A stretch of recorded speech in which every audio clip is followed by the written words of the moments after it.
Bonjour, c'est Alex de Waterfall Revenue. Bienvenue dans ce podcast où on va décortiquer ensemble des stratégies concrètes pour faire évoluer ta carrière professionnelle.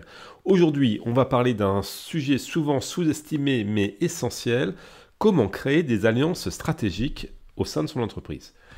Beaucoup pensent qu'une promotion, ça se gagne uniquement à coup de compétences ou de résultats, mais la vérité, c'est que pour monter dans les échelons, tu dois aussi savoir jouer en équipe, mais pas n'importe comment. Il faut savoir choisir ses alliés et construire un réseau solide. Aujourd'hui, on va voir ensemble comment identifier les bonnes personnes et surtout comment bâtir des alliances qui t'aideront à propulser ta carrière. D'abord, pourquoi est-ce que je parle d'alliance stratégique ? C'est simple, à un certain niveau, tu ne peux plus avancer seul. Peu importe à quel point tu es brillant, tu vas forcément avoir besoin d'un réseau solide pour te soutenir, t'ouvrir des portes ou même te protéger face à des moments de tension. Dans les grandes entreprises, et même dans les plus petites, la politique interne fait partie du jeu. Et là où tu vas te distinguer, c'est en étant capable de t'entourer des bonnes personnes. Ça ne veut pas dire jouer un jeu hypocrite ou trahir tes valeurs, il s'agit simplement de comprendre que ton capital relationnel est un levier aussi puissant que tes compétences techniques. Prenons un exemple fictif, celui de Cédric. C'est un excellent manager, mais il stagne dans sa boîte parce qu'il n'a pas su créer les bonnes relations avec sa hiérarchie. À un moment, il a pris conscience qu'il devait tisser des alliances avec des personnes influentes, non pas en flattant tout le monde, mais en offrant de la valeur. Il a commencé donc à épauler un directeur sur des projets visibles, à partager ses succès avec ses collègues et à se rendre indispensable sur des dossiers stratégiques. Résultat, en quelques mois, il a été recommandé au COMEX pour un poste de responsabilité. La première étape pour créer des alliances, c'est de bien identifier les acteurs clés dans ton environnement. Et attention, ça ne veut pas dire uniquement te rapprocher de ton N+1 ou de la direction, car ça serait une erreur. Les acteurs clés peuvent être partout. Ce sont les personnes qui, par leur influence, leur réseau ou leur expertise, peuvent t'aider à atteindre les objectifs. Dans certains cas, en fonction de ton poste, ces personnes clés peuvent même être des clients ou des fournisseurs. Cherche aussi les alliés invisibles, ces collègues qui ne sont peut-être pas au sommet de la hiérarchie, mais qui sont respectés, écoutés et influents par ceux qui décident. En gros, il faut que tu te construises un réseau à plusieurs niveaux. Cela inclut la direction, bien sûr, mais aussi des collègues de ton niveau, ou même en dessous, qui pourront te soutenir à des moments cruciaux. On va prendre un autre exemple, également fictif, hein. C'est celui de Sarah. Donc, elle travaillait dans un service où il y avait énormément de compétition. Donc, au lieu de s'isoler ou de se comparer aux autres, elle a tissé des liens avec différents départements. Elle a collaboré avec les équipes marketing, produits et même la finance pour comprendre leurs besoins et leur apporter des solutions. Et ces alliances transversales lui ont permis de devenir une pièce maîtresse dans les projets globaux de l'entreprise, parce que tout le monde parlait d'elle, elle était influente et elle était visible auprès de plein de personnes, donc beaucoup de personnes parlaient d'elle en bien. Donc quand une opportunité de promotion s'est présentée, elle avait déjà le soutien de plusieurs équipes et pas seulement celui de son manager direct. Donc, une règle fondamentale aussi dans la création d'alliances, c'est d'offrir avant de demander. Mais ça, c'est une règle universelle que tu peux appliquer dans ta vie également, pas uniquement dans le monde professionnel. Si tu veux que les autres te soutiennent, il faut d'abord que tu sois perçu comme quelqu'un de précieux, quelqu'un qui apporte quelque chose et quelqu'un qui soutienne ces personnes-là, bien entendu. Donc ça peut être, tu peux apporter tes compétences techniques, une capacité à résoudre des conflits, ou à te rendre, à être influent dans ton propre département pour aller dans le sens des objectifs de personnes qui peuvent être extérieures à ton département. Et par exemple, tu peux simplifier par ta présence les choses quand elles deviennent compliquées entre départements. Donc, le but, c'est d'être celui ou celle qui, quand il ou elle arrive dans une pièce, les gens se disent super, on va pouvoir avancer avec lui et elle. Et moi, actuellement, je suis sur des projets. Bon, maintenant, je suis consultant, hein, je suis plus à mon compte, hein, donc je suis plus employé d'une société, mais j'interviens sur différents types de projets ou sur des rôles de management de transition dans certaines entreprises. Et c'est vrai que j'ai vraiment l'impression que quand j'arrive sur certains dossiers, dans certains meetings, ils disent ah bah tiens, Alex il est là, on sait que ce sujet-là, il va pouvoir avancer. Donc c'est ce type de sentiment que tu dois susciter de la part de tes collègues.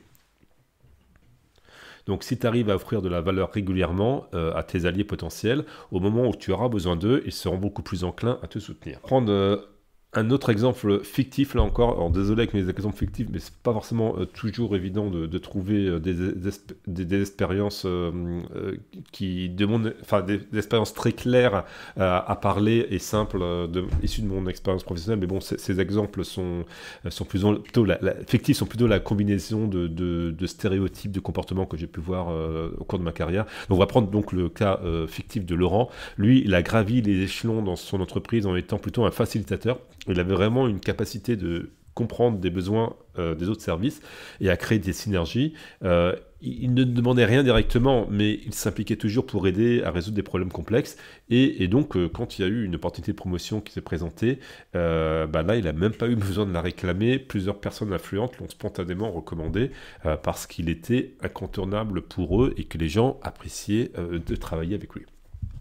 Alors, il ne faut pas... on pense souvent des alliances verticales, mais des alliances verticales, surtout sur des N+1, N+2, ou plutôt les collègues de vos N+1, N+2, elles sont importantes, elles sont parfois difficiles à mettre en œuvre. Et il y a également ce qu'on appelle les alliances horizontales, qui sont aussi importantes que celles verticales, et il ne faut surtout pas les sous-estimer.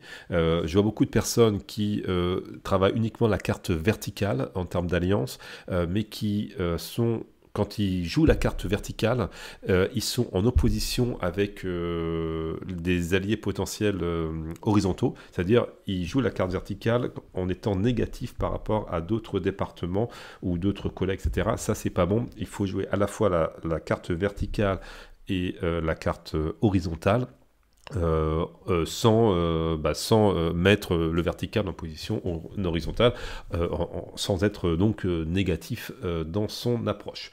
Alors, donc, les alliances horizontales, ce sont tes collègues, les collègues d'autres départements, même ceux qui ne sont pas forcément au même niveau que toi, ou qui sont parfois en dessous, mais qui peuvent devenir des alliés de taille.